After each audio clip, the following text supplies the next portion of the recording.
Hello there, it's good to be back. Now, when the lockdown first began, I wrote out a big long list of video ideas that would let me continue to keep making content throughout this period. But as it's gone on, making videos about photographing water balloons bursting just started to feel a little bit pointless. If there was a positive to take from this current situation, it's this: I'm enjoying the refreshed sense of perspective. It's a reminder that there's just so much pointless and irrelevant shit out there that ultimately only serves to make us unhappy. We're all facing challenges right now as we worry about the health and the financial impact, but it shouldn't be overlooked that enduring something hard together can eventually result in something good. I'm hopeful that we'll come out of this more united, resilient, and determined to see what really matters, rather than focusing energy on pointless shit. For a while now, I've been making this channel about the experience of life, of adventure, of doing photography, and I don't want that to change now. I don't want it to be about tutorials because I now have a very diverse audience with lots of different interests. If you do want to learn photography from me, the Raw Room now has over 75 detailed video lessons, which makes up over 20 hours worth of content. It includes the Water Drop Photography Masterclass, and just this week I've uploaded a new 4-part series on macro photography, which covers everything from the planning right through to the final print. You can access it all right now with a 7-day free trial. Just go to firstmanphotography.com/rawroom or hit the link down below. So as we live through what is undoubtedly a wake-up call to figure out what actually matters, first maybe we need to take a look at what doesn't matter, some of that pointless shit. I'm going to use the photography world as the framework for this, but really it applies to all aspects of life. Now, the first one is pointless bickering or bashing the photographer. Over the last 12 months, I've seen more cases of bashing the photographer than I've ever seen at any other point in my life, particularly online. I'm not quite sure why this is, but maybe it mirrors how divided we have become as a society as a whole. The sad thing is that more often than not, these photographers are being targeted by other photographers. Why do we hate someone? If you hate someone, even if that person has wronged you, it says much more about you than it does about that other person. Jealousy is a common reason, but over the last few weeks, we've seen the full spectrum of human behaviour, from the psychos on Twitter to the dum-dums that go ahead and have massive house parties, right through to the brave nurses and doctors and porters and everyone else that's keeping us going at the moment. Outrage, hate, and jealousy are almost completely pointless emotions that serve us no purpose whatsoever. Much better is to aim for understanding, compassion, and pity. That doesn't mean that we can't challenge, though, or take a stand, but we should aim for justice rather than revenge. When I was in the police, unfortunately, there were quite a few occasions when I got into a physical fight. Now, some officers used to get what we call the red mist. This is where the aggression and emotions take over and they lose control. Now, as soon as that happens, you have lost. Even if you end up winning the physical fight, your actions could or probably did look awful, even if they were justified. Those fights, like the situation we are facing now, were scary, and we don't have much control over it, and we feel powerless and often helpless. What we can control, though, is our response to that fear, and it's at this point that we start to see bravery and courageous actions that lead to sensible and practical solutions. A lot of it's about communication too, and I had a bit of miscommunication with another YouTuber about 6 months ago. It could have so easily spiraled into a stupid ongoing feud. Instead, though, we jumped on a call together, had a chat, and now we've become mates who at some point in the very near future will be working together. If ever there was a time to support each other, it's now. Next up is the camera and lens upgrade cycle. We're going to change the mood a little bit, but the camera and lens upgrade cycle is absolutely vital to the camera manufacturers because it drives their sales and their growth. And the way that the system is set up is that if a company is not growing, then it's failing. To us, though, the camera and lens upgrade cycle is absolutely pointless in almost every situation. Yeah, now yes, you do need to have the right tool for the job, but I would bet that a large portion of camera and lens purchases are not entirely necessary. They're based much more on desire than anything else. Now this is not a criticism of anyone at all, because it seems to be a weird aspect of human nature where we constantly want to be moving forward and want more. I'm no different at all. I have a really good camera and good lenses that do the job almost perfectly. Yet I've been consuming as much content as humanly possible about the upcoming Canon R5. Now if I buy that and 3 new lenses, that's essentially a £10,000 upgrade. Is that going to be worth it? The truth is, virtually all still cameras and lenses have been producing incredible image quality for well over 10 years now. It's almost impossible to buy a bad camera these days. And there's also some amazing deals to be found on the used market. This Canon 5D is a perfect example. It's the 5D Mark II. It is a full frame camera. The image quality is amazing. It shoots some lovely 1080p video. And the beauty is that it only now costs £300.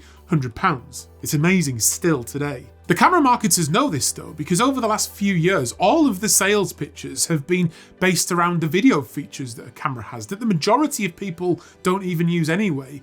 We're also now moving into this new megapixel war with these ever bigger megapixel numbers, and that is also absolutely pointless unless you are creating very big prints and want to maintain fine detail. So is the camera and lens upgrade cycle going to disappear? Probably not.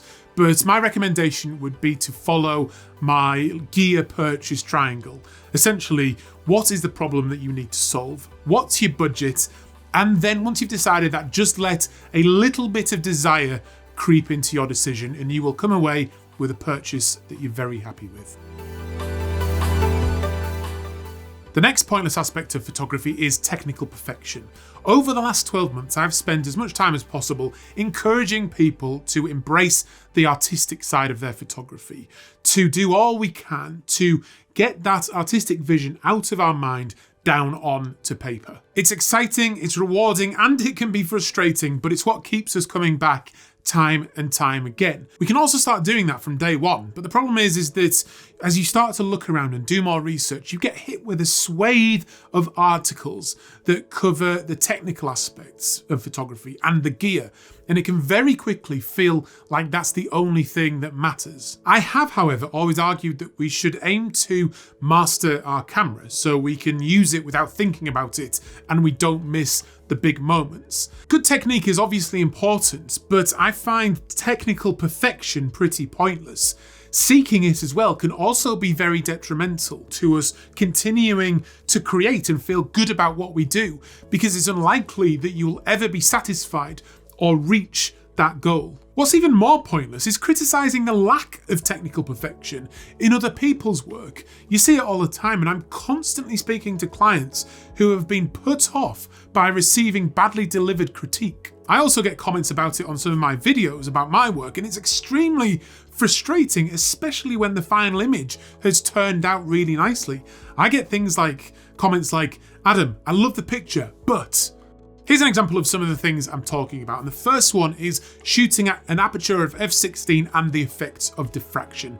I spend absolutely zero time worrying about diffraction in my images. The loss of sharpness is so minimal with modern cameras, and I bet even the keenest of eyes, once a picture is printed out, would not be able to tell the difference between f11 and f16. Another one is parallax shift when shooting panoramas, and it's almost so pointless that I don't even want to talk about it.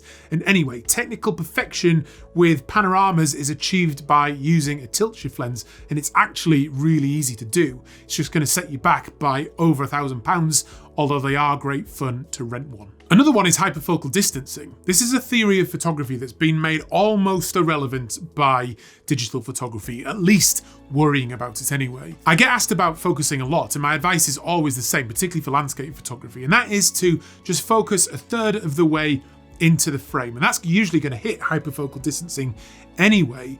And if not, then just focus on the subject, something like a lone tree or something like that. And the beauty of digital photography is that we can take the picture, check then that it's sharp on the back of the screen, and if not, just shoot it again. Now, there are loads more technical perfections that I don't worry about, but I would love to hear some from you down in the comments, or disagree with me if you want as well. The next pointless aspect of photography and life itself is likes and follows. Likes and follows are possibly the most pointless invention of the last 50 years. And I'm actually starting to wonder whether likes and follows have ever done anybody any good at all, particularly when we consider that they seem to be responsible for causing the anxiety of a whole generation of people. You might be thinking that's easy for someone like me to say with over 100,000 YouTube subscribers, but I've actually felt less free to do exactly what I wanted to do as my following has grown. It's all in my head though, and I'm particularly guilty of it when it comes to YouTube views.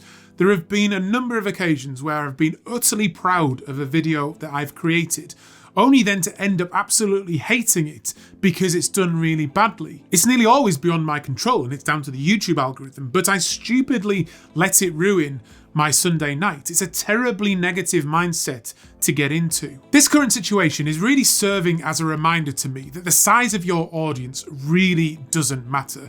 What does matter is the quality of your audience, the actual people rather than the numbers.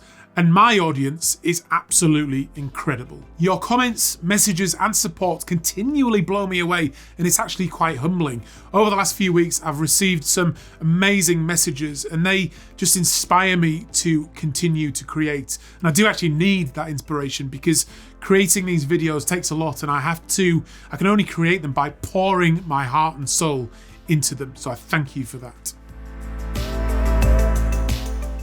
The next pointless aspect of photography and art and life itself is pretentiousness. Now, I wasn't sure whether I was going to include this one, but I wanted to anyway.